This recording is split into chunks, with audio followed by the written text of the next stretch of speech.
Welcome to another edition of Time Sucks, Short Sucks. I'm Dan Cummins, and today we will be exploring a strange and disturbing Russian mystery. On the morning of Thursday, August 5th, 1993, in the Russian Republic of Buryatia, a hiking trip into the Khamar-Daban mountains of southern Siberia that began near the shore of Lake Baikal, the deepest, oldest, largest freshwater lake on Earth, went terribly, terribly wrong.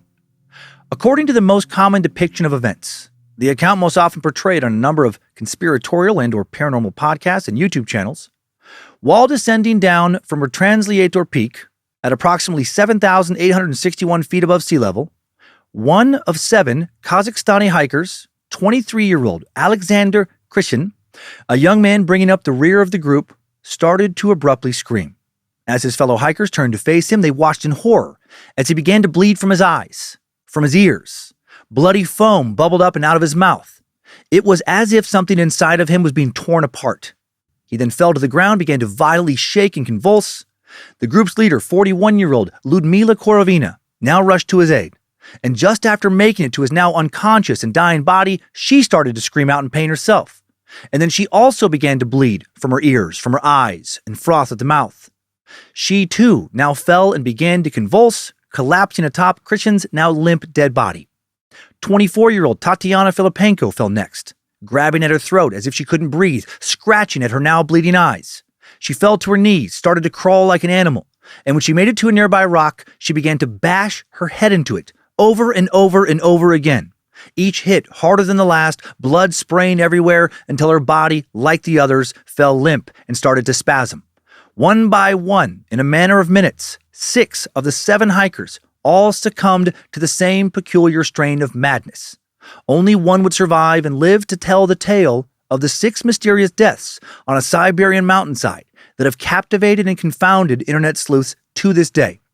What really happened on the mountain that day? Something that the Russian government has worked hard to cover up? Something paranormal? Nothing abnormal at all. What is the truth at the bottom of what has also been called Buryatia's Dyatlov Pass? The Khamar-Daban incident. Words and ideas can change the world. I hated her, but I wanted to love my mother. I have a dream. I'll plead not guilty right now. Your only chance is to leave with us. Hello, time suckers. Thanks for checking out this extra content.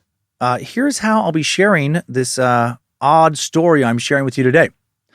Following a summary of this internet mystery and getting to know a bit about each of the 7 ill-fated hikers, I'll walk you through the known details of the hike itself, and then discuss some of the many conspiracies that attempt to uncover what some believe really happened, before sharing what we feel is the most reasonable explanation regarding the true, tragic fate of the 6 hikers who died on a cold Siberian mountainside just over 30 years ago. 6 young hikers were led on this expedition by 41-year-old Ludmila Korovina, an extremely experienced and heralded hiking trip leader, known for meticulously planning all of her trips down to the very last detail. The other hikers, ranging in ages from 15 to 24, had all been led on trips with her before, and all had reportedly respected her wilderness survival knowledge and trek planning immensely. This should have been yet another successful hike. No one should have ever even really struggled, let alone died. Outside of any unexpected tragedies or extreme weather, it's believed that Ludmila estimated that the approximately 50-mile, somewhat difficult but not grueling hike should take 6 or 7 days. An adventurous hike that began at the Merino train station, along the shore of Lake Baikal, and was supposed to end back at the massive lake at the town of Slyudyanka, about 30 miles from that station. The group began their hike the morning of August 2nd. To make it to the beginning of their trek, the hikers had traveled roughly 1,000 miles east by train from the Petropavlovsky district, where they were all members of the Azimut hiking club, Azimut being Russian for azimuth, which is the angle between north, measured clockwise around the observer's horizon, and a celestial body such as the sun or the moon. So pretty cool name for a hiking club. Too bad it wasn't going to bring them any good luck on this particular trip. This group was one of many, many hiking clubs in Russia at this time.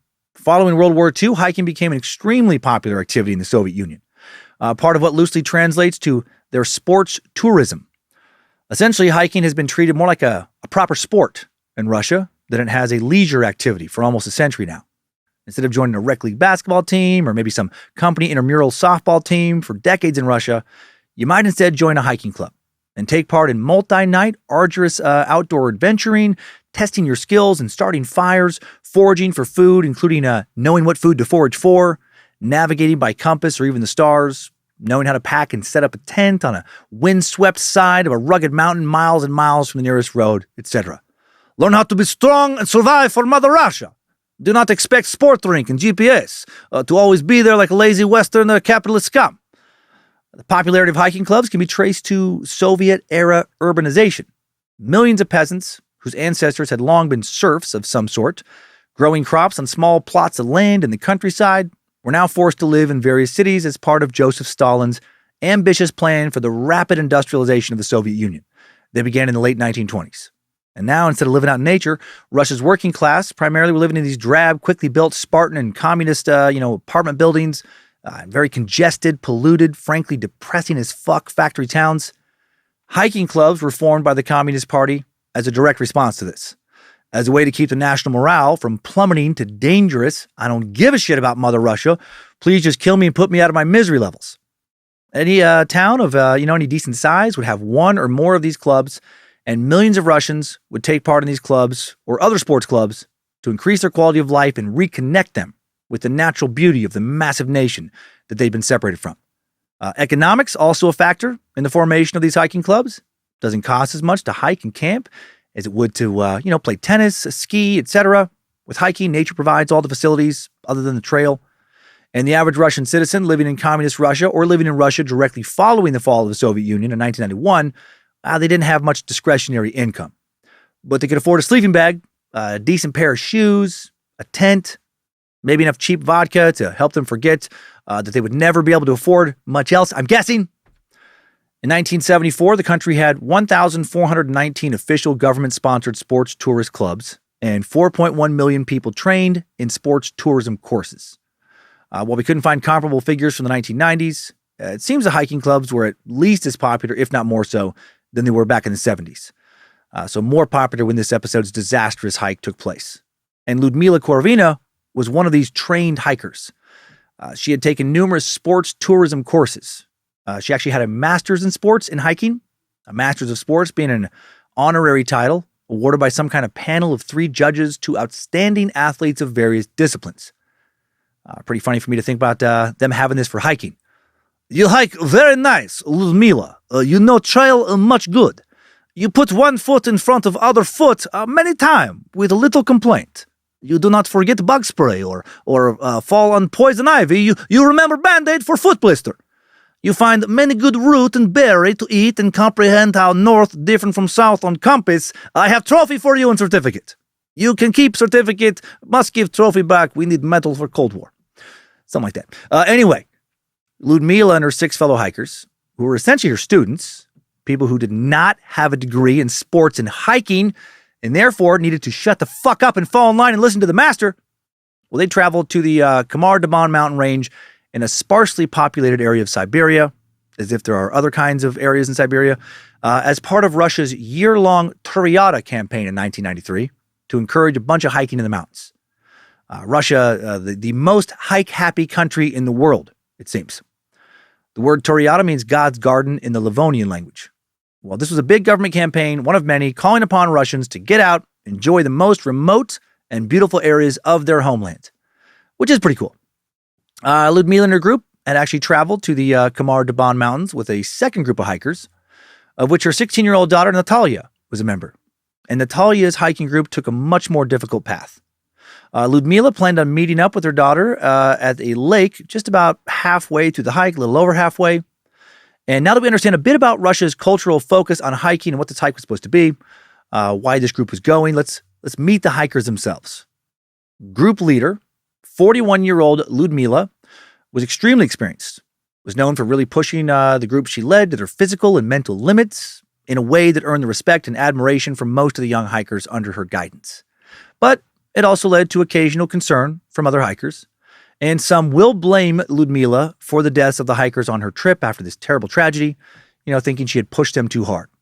In a 2018 interview with the Russian newspaper Komsomolska Pravda, rescuer Yuri Golias recalled a previous encounter he had with Ludmila. He said, "I knew her long before this incident. Very beautiful, strong-willed, sporty. Once we crossed with her in the north of Baikal in Hakutsky, Ludmila, with two boys aged 16 and 17, came down from the mountains to our camp. The guys looked too worn out. One of them couldn't even lift an axe to chop firewood. We gave them tea, bread.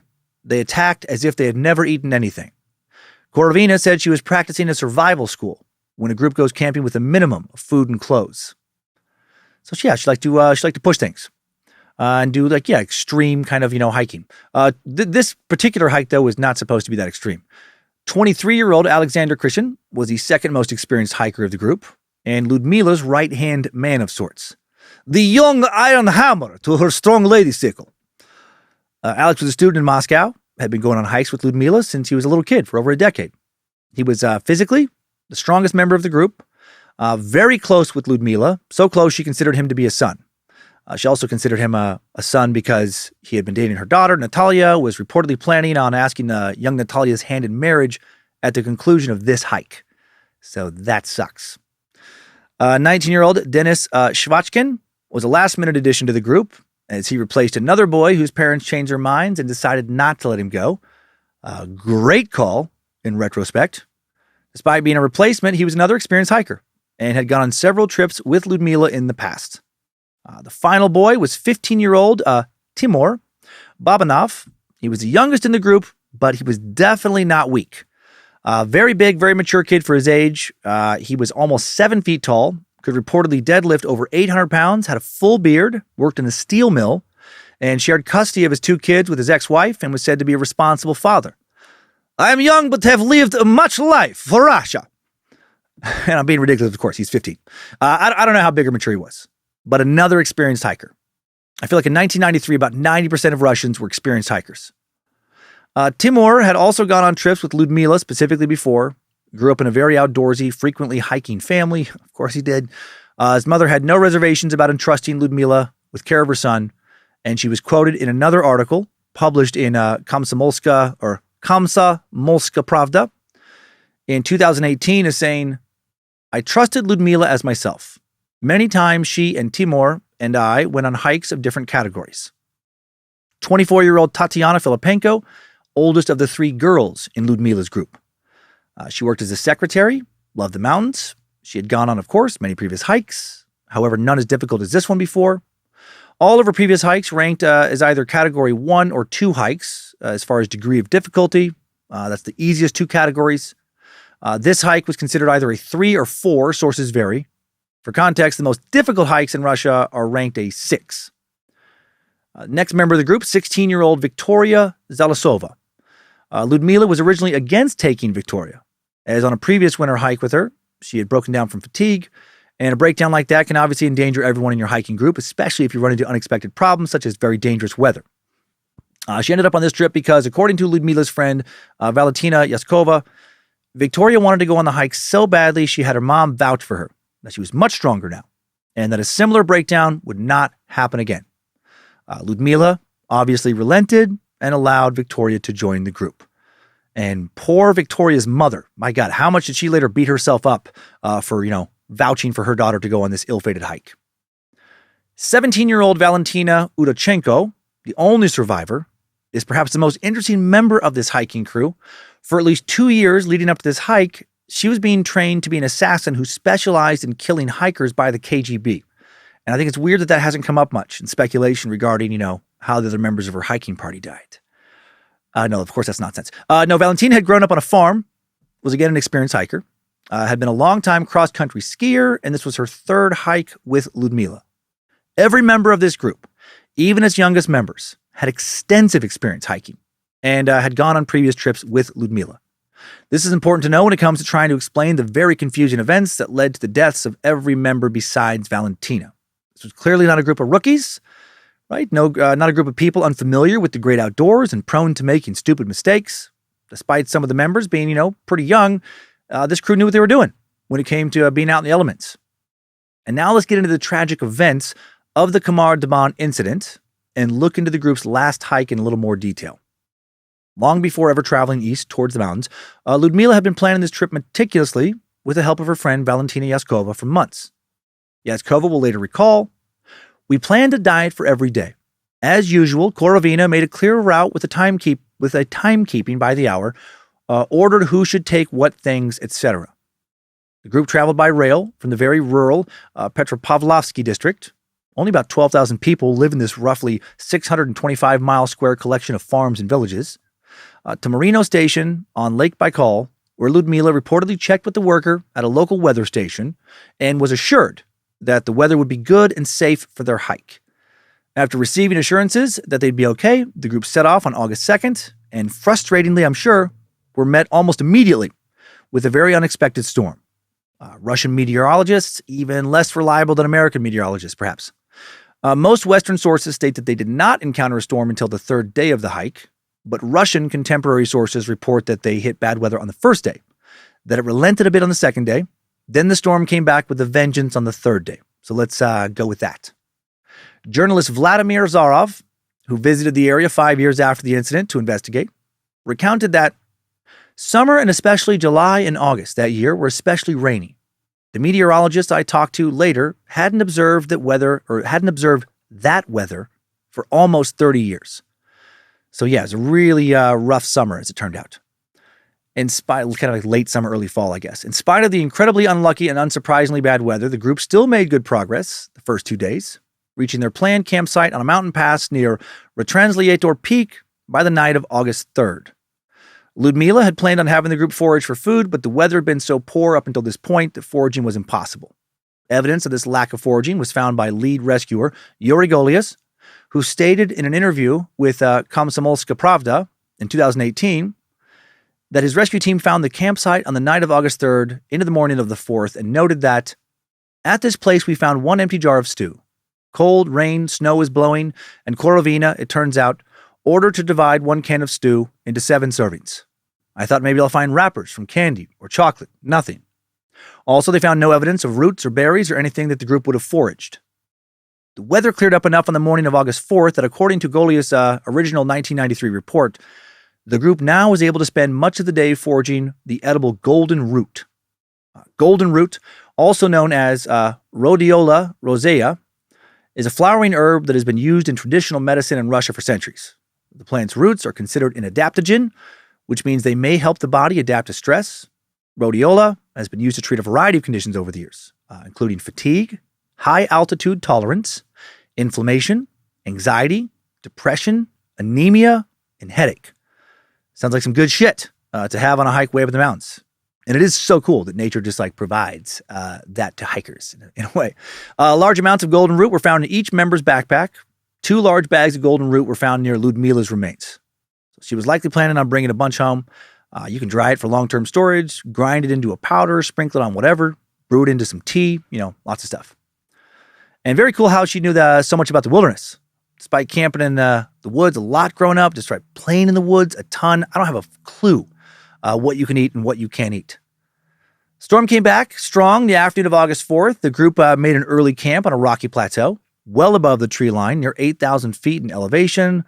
It doesn't seem that they made their campsite in an ideal location on the night of August 4th. The storm just shifted their plans a bit. According to Valentina's later recreation of the night of August 4th, from her 1993 official testimony, the group cooked dinner on their small gas camping stoves at the campsite, set up 2 tents amidst unseasonably cold weather with heavy rain. Heavy rain that would turn to snow. How cold it was on the mountain, we do not know. Sources don't provide the exact temperature in these mountains that day, other than it was in the low 30s Fahrenheit. But we don't know how bad the wind chill was. And actually with the low 30s, I'm not even sure I really buy that because a bunch of snow, fell the night of the 4th. So I'm guessing it was colder than what sources say. Winds blowing real hard. One of the most frustrating aspects of digging into Russian sources, especially from this era, is that compared to most Western sources, they're just not good. I found myself with this story wishing that Russia had maybe placed a little bit less emphasis on hiking clubs, a little more emphasis on these are the details you need to tell a good story journalism clubs. To be fair, though, a lot of the best Russian sources on this from 1993 or the years directly following 93 have never been digitized and thus are not available online or even in English.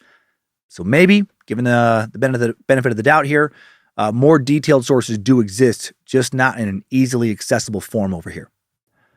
The group attempted to sleep during the storm the night of the 4th, but the tents were reportedly literally ripped open by strong winds around 4 a.m. Doesn't make it clear if the winds just opened what would be the natural opening to the tent or actually ripped holes in the fabric of the tent. But, woke them up. They got wind. They got snow blowing their tents now. Very, very strong winds.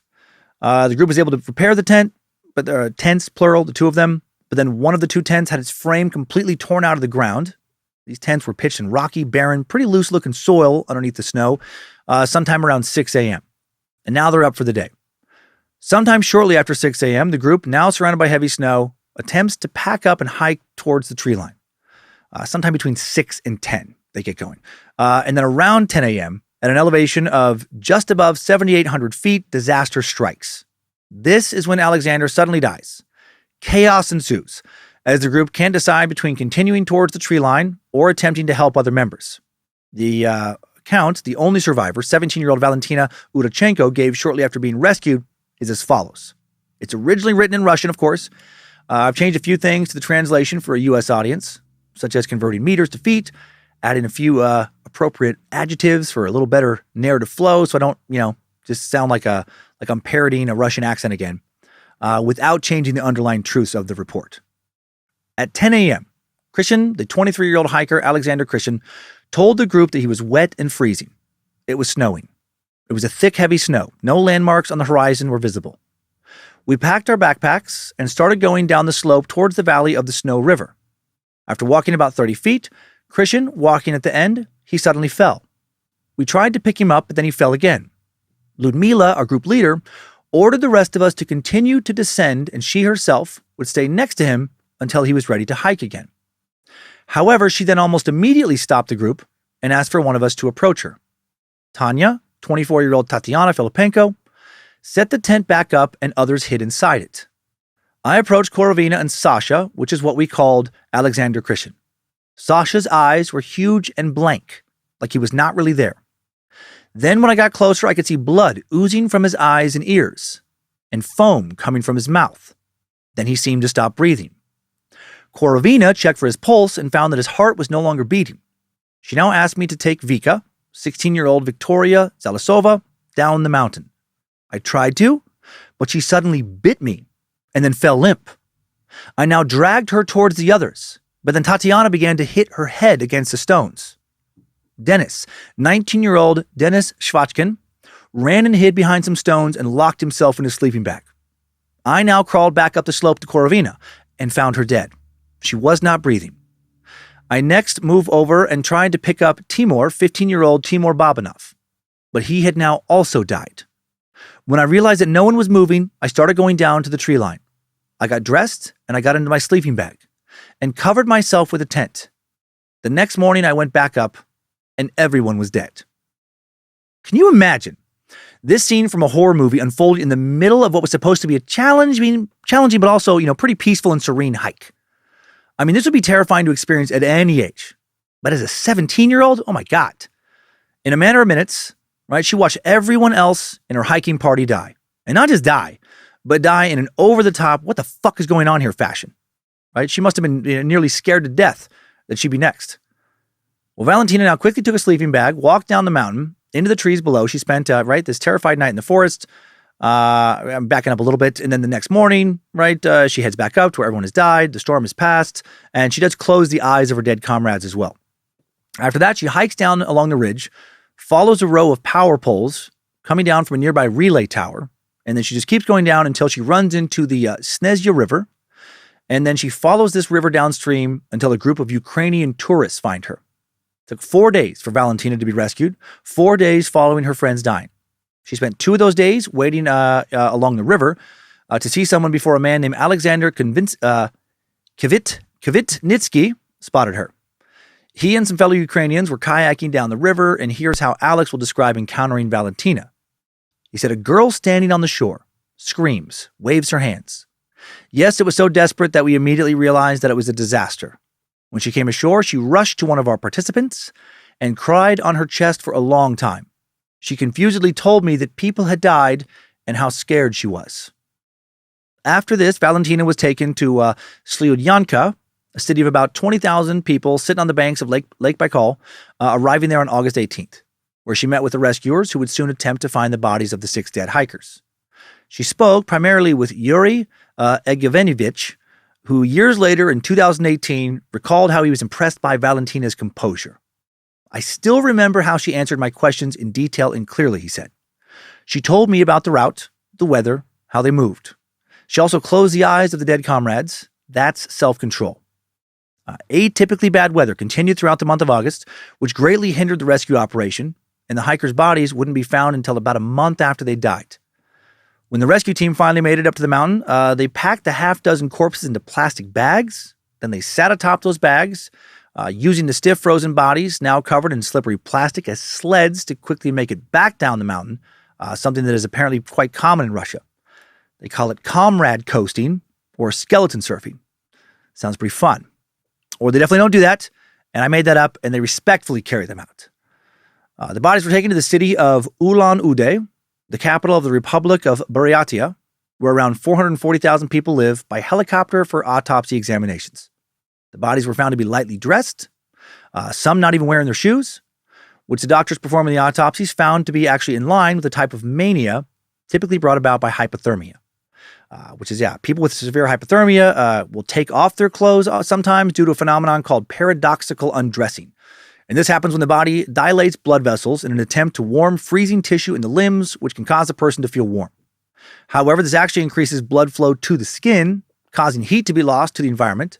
Over time, the muscles that constrict blood vessels become exhausted, allowing warm blood to rush to the extremities, which can feel like a hot flash. This can make people with severe hypothermia who are already confused and disoriented feel like they're burning up. So they start to take off their clothes. However, taking off their clothes will, of course, actually cause them to grow cold faster and potentially die that much quicker. The autopsy report concluded, according to Konstantin Yugov, head of the Bureau of Forensic Medical Expertise of the Republic of Buryatia, the deaths were due to hypothermia, is what it concluded. Some sources add that 5 of the deaths were due to hypothermia and that Ludmila actually died of cardiac arrest before hypothermia took her.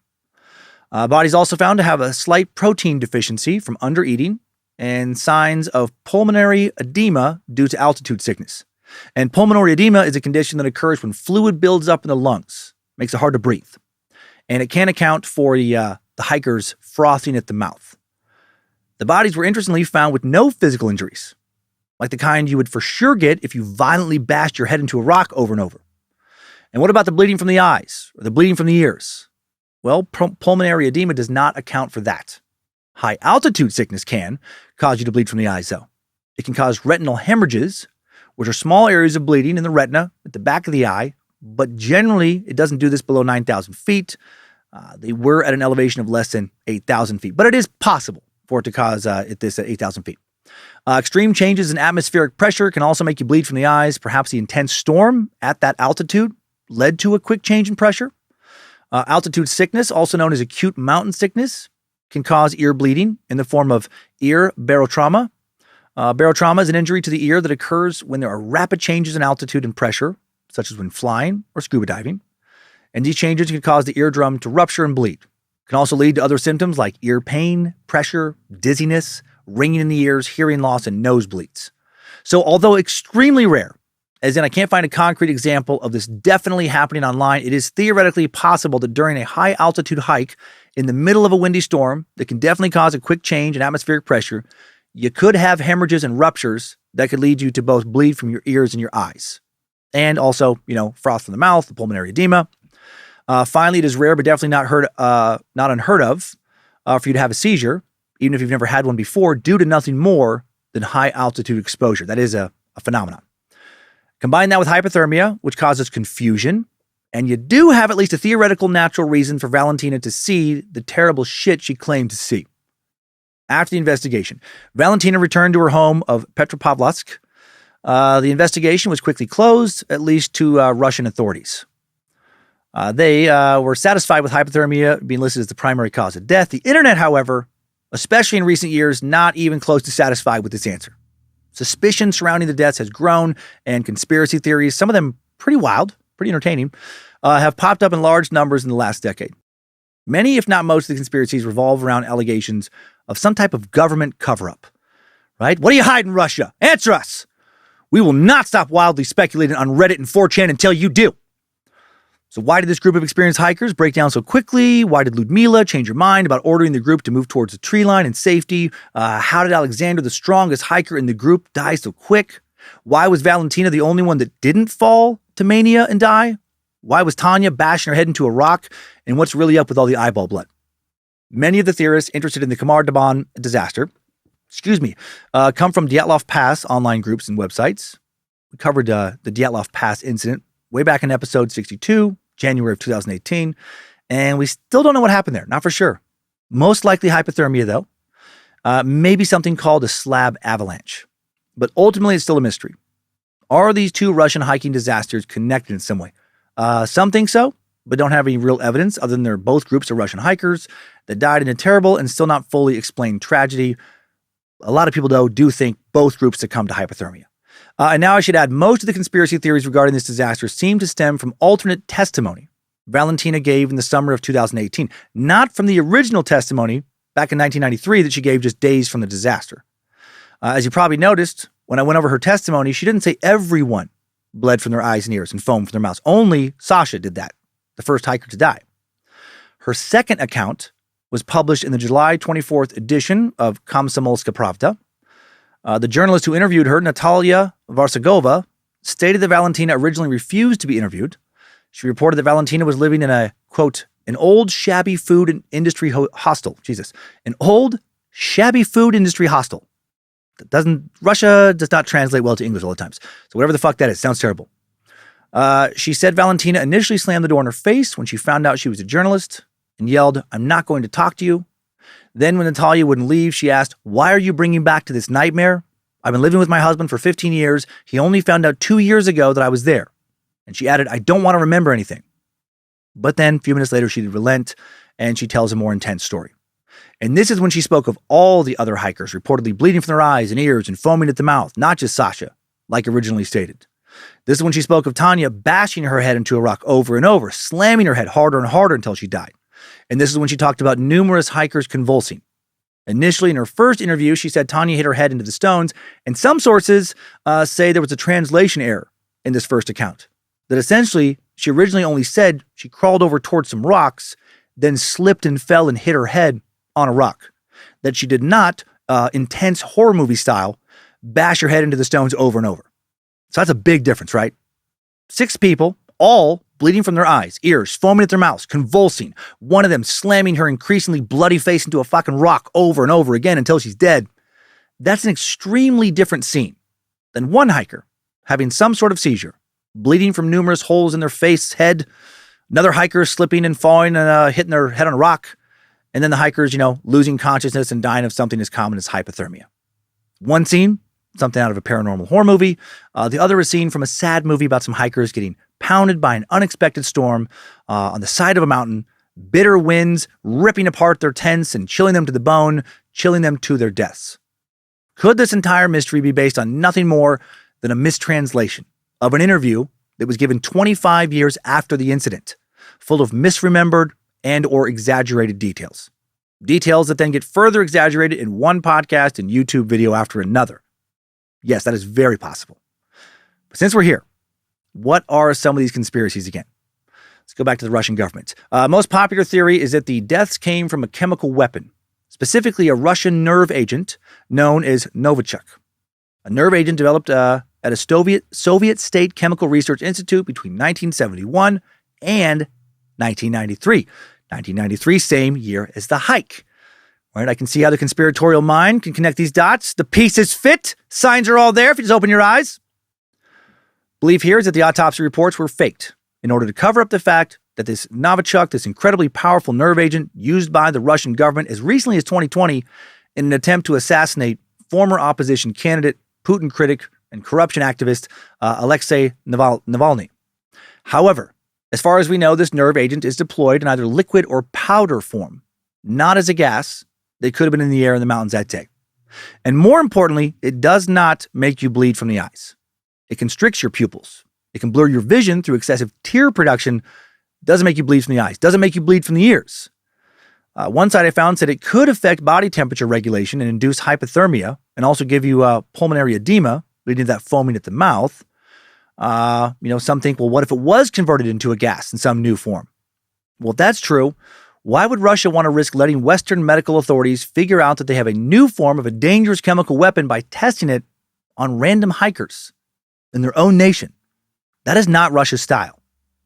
I feel like they'd be much more likely to poison some of their prisoners, right? Or use it at this time in the 1992/1993 war in Abkhazia, fought along the Black Sea far from Siberia.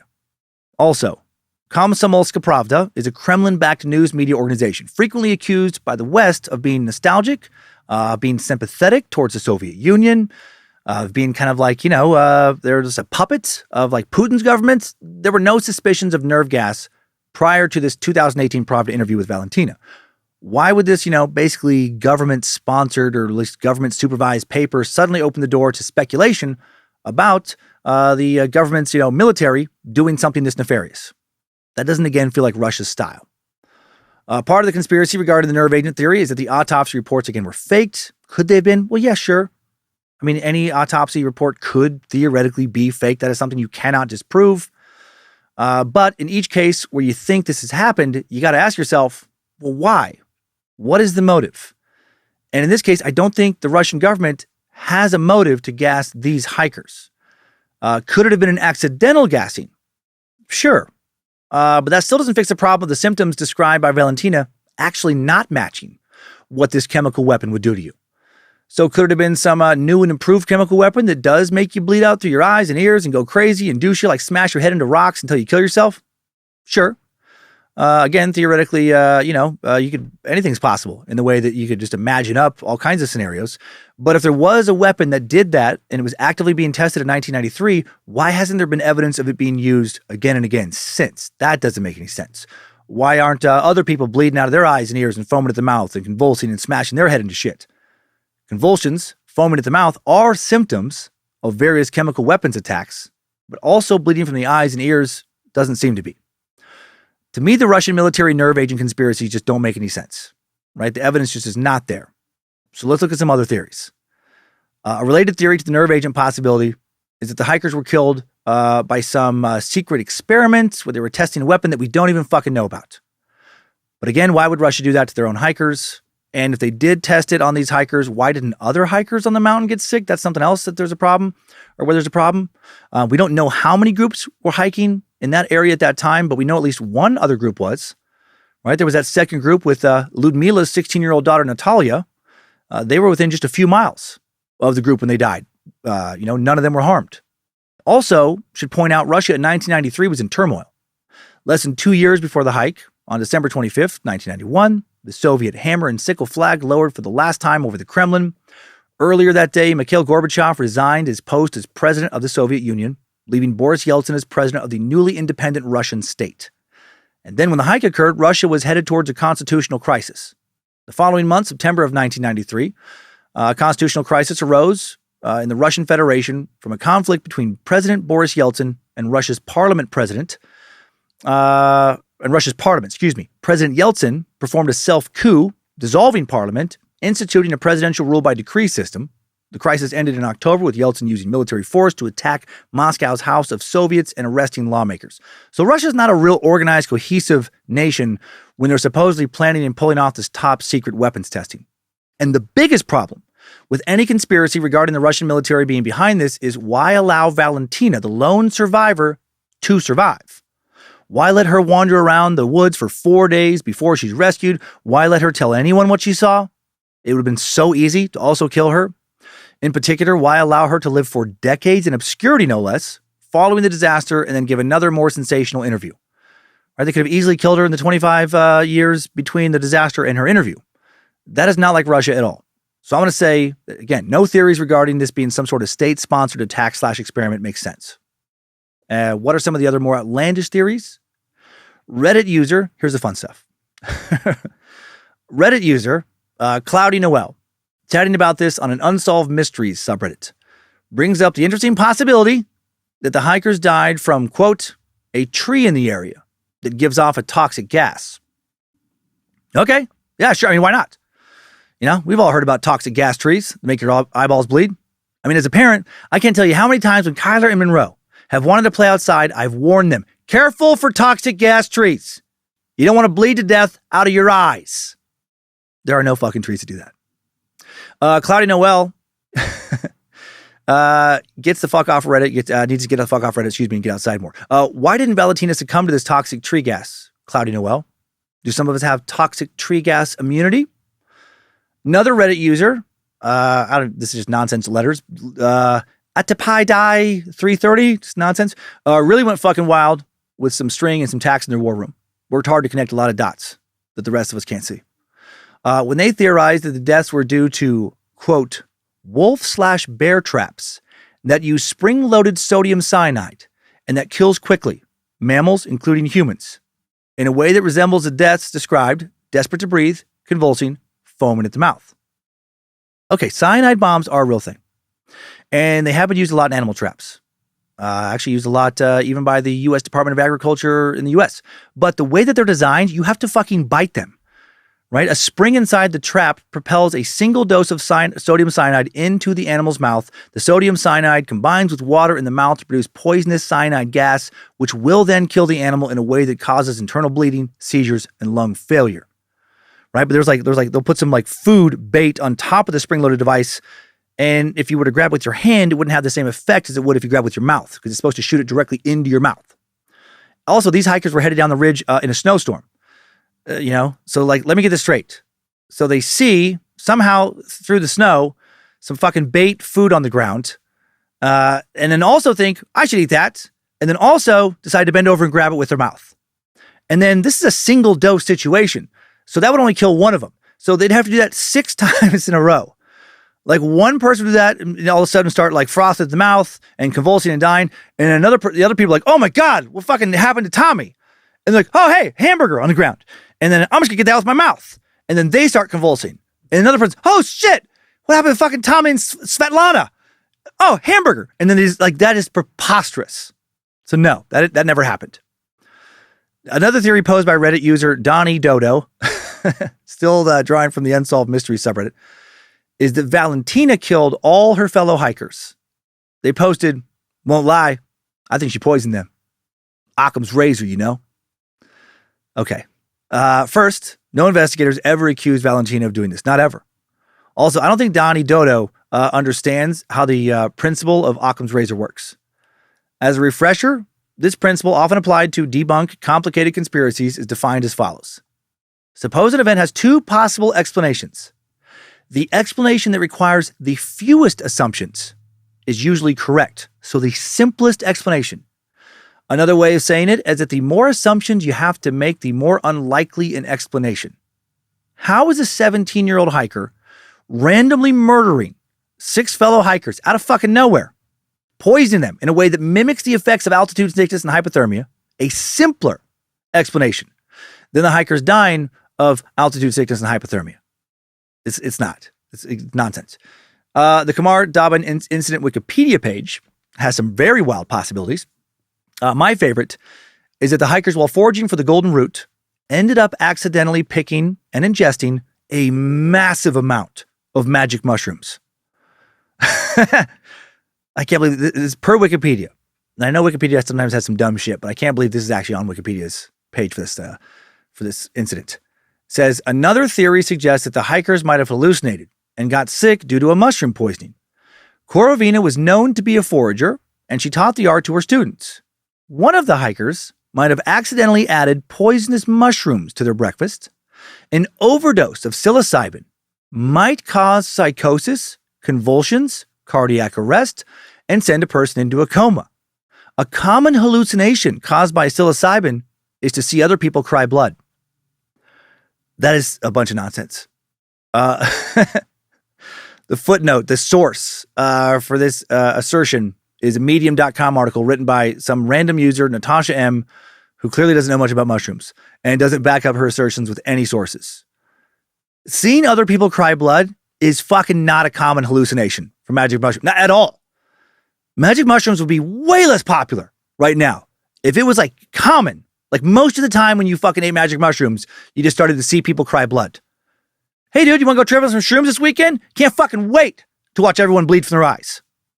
Now, I just tripped on the mushrooms at a Red Hot Chili Peppers concert in the Gorge Amphitheater in Central Washington. And while the guys certainly looked different on the big LED screens, maybe had too many pores on their skin, maybe too much hair on their arms, in my mind, maybe sometimes Flea looked like a mummy, other times he looked like an elf, no one was bleeding from their eyes. Also, you don't overdose on magic mushrooms. They don't put you in a fucking coma and give you cardiac arrest.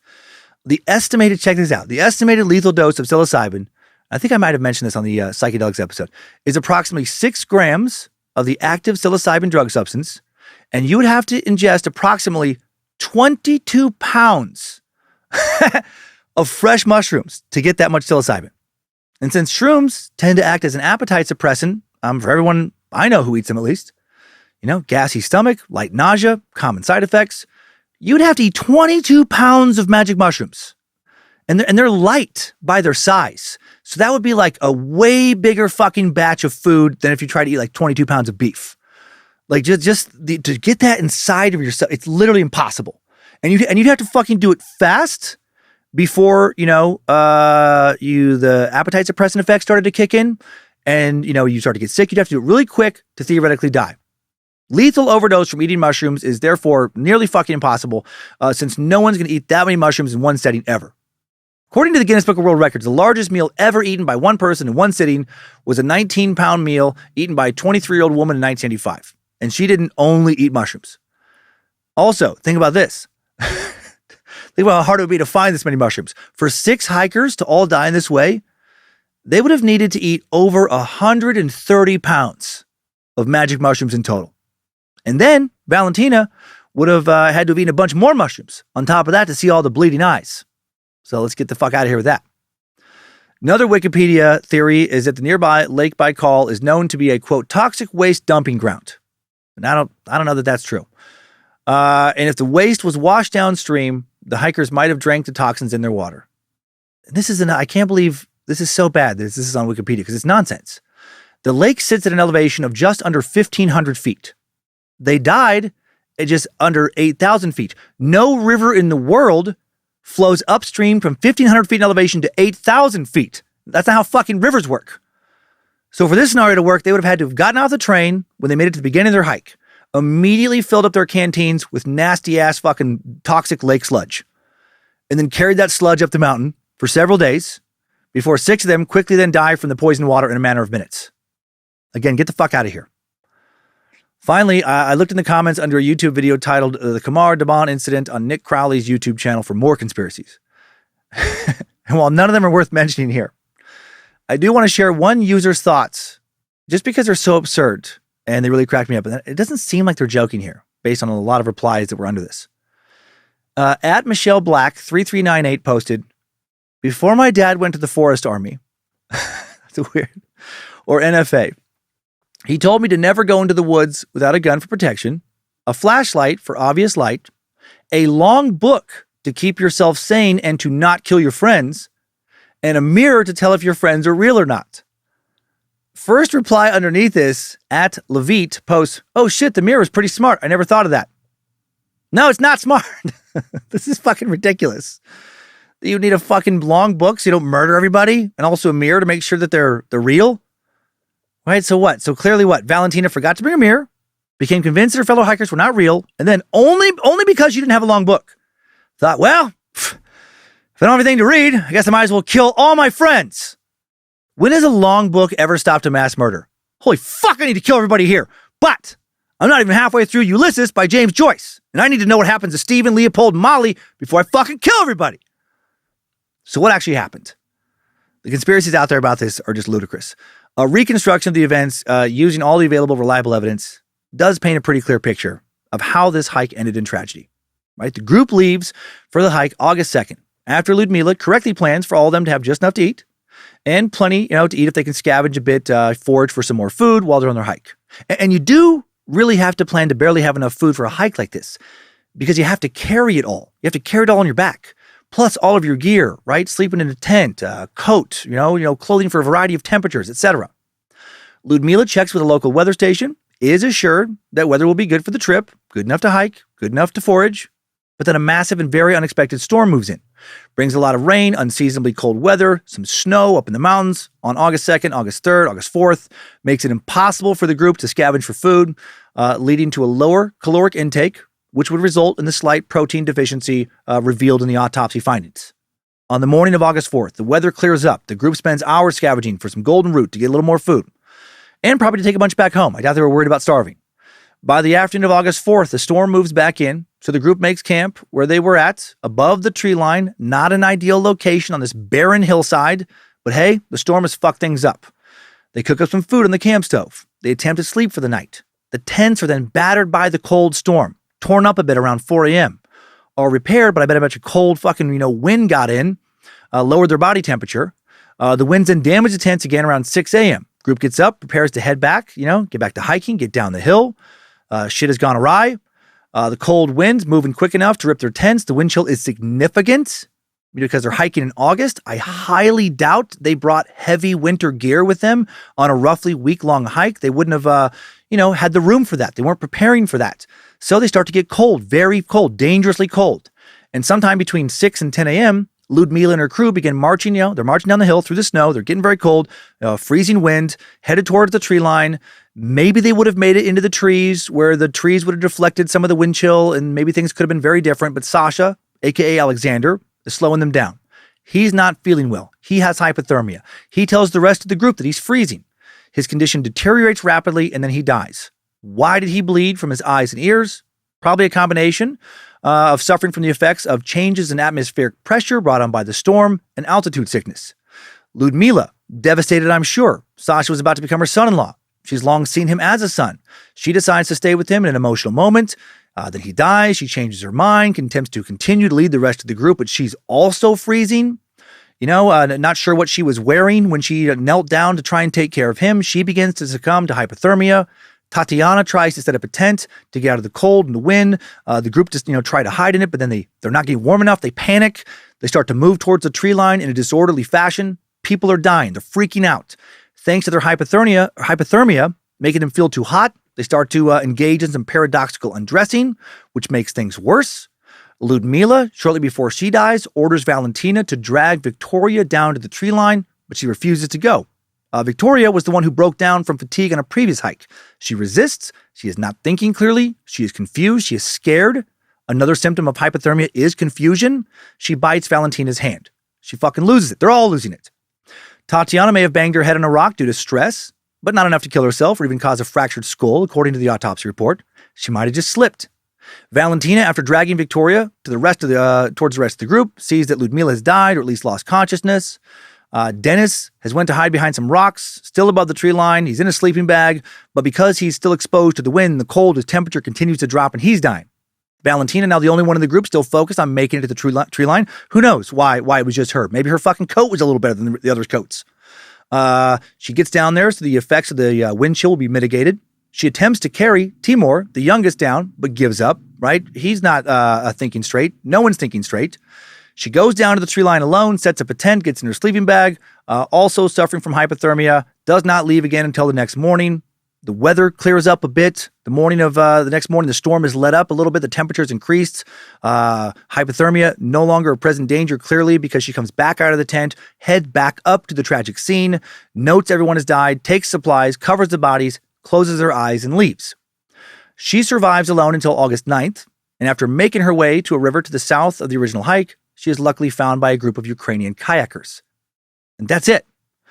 Not very fun or interesting, but it all matches up with testimony given at the time by Valentina, accounts of her rescuers and search party members, the autopsy report, and just what we know about altitude sickness and hypothermia. Some will likely feel this explanation still does not explain why Alexander seemingly suffered from extreme altitude sickness after having plenty of time in the mountains to adjust. But I think those people are missing something very important. They didn't start their hike at high altitude. They started around 1,500 feet down by the lake. And it took them, and it can take between 1 and 3 days for the effects of high altitude sickness to really kick in. And he's only been up in the mountains for a few days. So actually it checks out. The timing of the onset of his altitude sickness would be normal. And you can experience altitude sickness at elevations as low as 6,500 feet, and they'd climb to above 8,000 feet. And hypothermia certainly would have worsened its effects. And one more note on hypothermia. In her 2018 interview, survivor Valentina Udachenko was asked if Ludmila was to blame for the deaths of the hikers. And her response, no way. It was very cold at the top. Early morning, we were sleeping. She woke us up, told us to pack things, and go down to the gorge. She tried to save us. She just didn't have time. Very cold at the top. Yeah, it ended up being some of the worst weather in 30 years in that area that summer. It delayed the rescue team by around a month. So a nasty storm slowed them down. They got caught in it. They camped somewhere where they surely didn't plan on setting up their tents. The wind battered them, tore their tents, caused them to get even colder. Chaos ensued thanks to altitude sickness and a lot of hypothermia. Tragic, but not really a mystery. Or maybe I'm just being too skeptical and rational. And the Russian military did kill them in an experiment with toxic trees they've been fucking around with that no one's ever seen since, even though they died above the tree line. Or maybe they were gassed with a nerve agent that has not been used in gas form to our knowledge. Or someone left out a shit ton of sodium cyanide loaded exploding fucking bear traps along the trail in an area of the mountain not really known for a lot of bears. And they were dumb enough to use their mouths to pick up the bear trap bait one after another 6 times. And Valentina forgot to mention that to her rescuers. Or they collectively ate about 150 pounds of magic mushrooms they just found and had some very intense trips. Classic, everyone's bleeding from their eyes kind of trips. Or they just didn't think to have everyone pack a really long book. And Valentina got so tired of having nothing to fucking read, she had to kill everyone. Perhaps with these numerous, very viable possibilities, the Khamar-Daban incident will continue to endure. And that's it for this edition of Time Sucks, Short Sucks. If you enjoyed this story, sorry, my allergies are out of control today. Check out the rest of the Bad Magic catalog. Beefier episodes of Time Suck every Monday at noon Pacific time. New episodes of the long-running paranormal podcast, Scared to Death, every Tuesday at midnight, with episodes of Nightmare Fuel. Thanks for the feedback from a lot of you time suckers about Nightmare Fuel recently. Twice a month. Thanks to my son and summer employee, Kyler Cummins, for the initial research today. Good job, dude. And thank you to Logan Keith for recording and uploading today's episode once again. Please go to badmagicproductions.com for your bad magic needs and have yourself a great weekend.